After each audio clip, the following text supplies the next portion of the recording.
प्यारे मसीह विश्वासियों, प्रतिदिन के बाइबल पाठ एवं चिंतन में आपका स्वागत है। आज का पहला पाठ थेसलनिकियों के नाम संत पौलुस का पत्र अध्याय 1 पद संख्या 1 से 5 और 8 से 10 तक से लिया गया है। वचन कहता है, पिता परमेश्वर और प्रभु ईसा मसीह पर आधारित थेसलनिकियों की कलीसिया के नाम पौलुस, सिलवानुस और तिमोथी का पत्र आप लोगों को अनुग्रह तथा शांति। जब जब हम आप लोगों को अपनी प्रार्थनाओं में याद करते हैं तो हम हमेशा आप सबके कारण ईश्वर को धन्यवाद देते हैं। आपका सक्रिय विश्वास, प्रेम से प्रेरित आपका परिश्रम तथा हमारे प्रभु ईसा मसीह पर आपका अटल भरोसा, यह सब हम अपने ईश्वर और पिता ईश्वर के सामने निरंतर स्मरण करते हैं। भाइयों, ईश्वर आपको प्यार करता है। हम जानते हैं कि ईश्वर ने आपको चुना है, क्योंकि हमने निरे शब्दों द्वारा नहीं बल्कि सामर्थ्य, पवित्र आत्मा तथा दृढ़ विश्वास के साथ आप लोगों के बीच सुसमाचार का प्रचार किया। आप लोग जानते हैं कि आपके कल्याण के लिए हमारा आचरण आपके यहाँ कैसा था।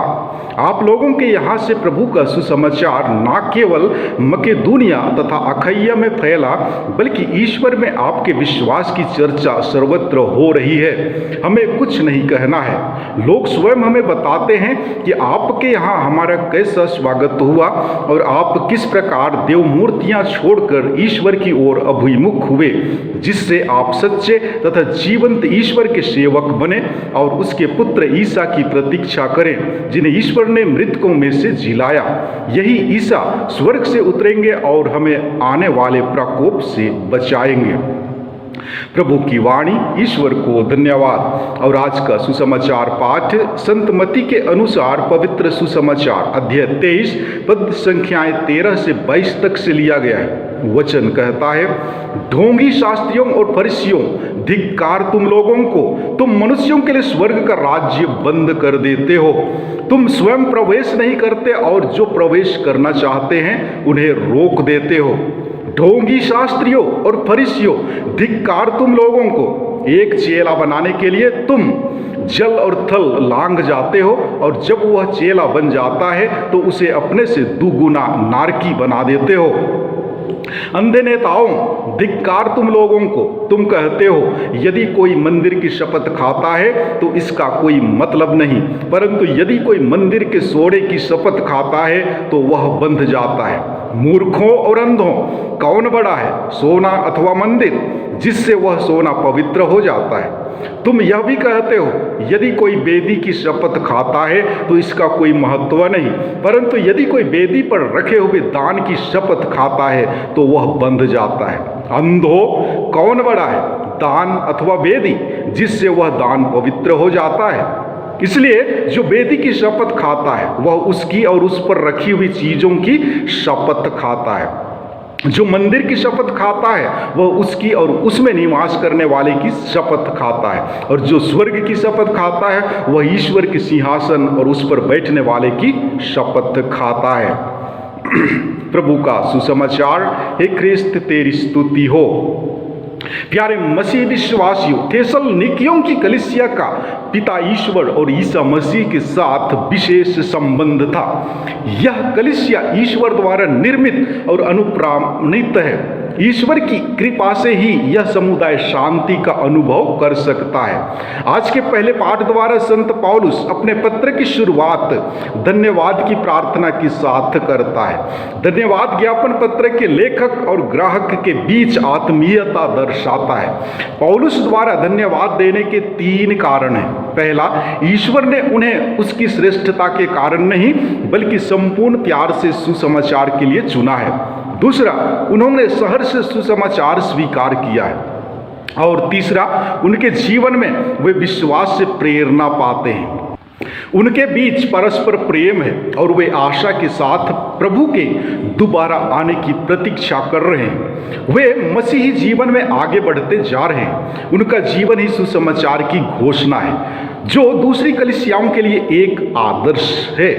प्यारे भाइयों एवं बहनों, रोजमर्रा की जिंदगी में अपने चाल व्यवहार, अपनी बातचीत एवं कार्यों के द्वारा दूसरों के लिए विश्वास के जीवन में बाधा बनना, विश्वास में आगे बढ़ने में रुकावट डालना, गलत नमूना देना या बनना तथा ठोकर का कारण बनना प्रभु को पसंद नहीं है। वे चाहते हैं कि हमारा जीवन सदेच्छा से भरा हो। हम ऐसा जीवन जिए कि उसके द्वारा ईश्वर का नाम गौरवान्वित हो। प्रभु की दृष्टि में सबसे दुखद बात यह नहीं है कि हम खुद स्वर्ग राज्य में प्रवेश करना नहीं चाहते, लेकिन यह जबकि हम दूसरों को उसमें प्रवेश करने देना नहीं चाहते। उसी तरह निंदनीय बात यह नहीं है कि हमारा जीवन नरकीय है, बल्कि यह कि हम दूसरों का जीवन भी अपनी तरह नरकीय बना देते हैं। अगर हम परिवार, समाज या कलीसिया में ऐसा ही कर रहे हैं तो प्रभु का क्रोध भड़क उठेगा। यही कारण है कि आज के सुसमाचार पाठ द्वारा यीशु शास्त्रियों और फरीसियों को धिक्कारने लगे। जी हाँ, शास्त्रियों और फरीसियों ने अपने स्वार्थ पूर्ति के लिए हर कदम उठाते रहे एवं अपने गलत रास्तों पर चलने के लिए लोगों को शिक्षा दी, ताकि लोगों का जीवन भी और भी बर्बर बने। उनके दिलों दिमाग में सत्य, अच्छाई और भलाई करने का नामो निशान नहीं था। इसलिए वे सभी अपने पक्ष के अनुसार शपथ लेते हैं। जो सहज है वह नियम कानून अपने लिए है, और जो मुश्किल है वह पराये के लिए है।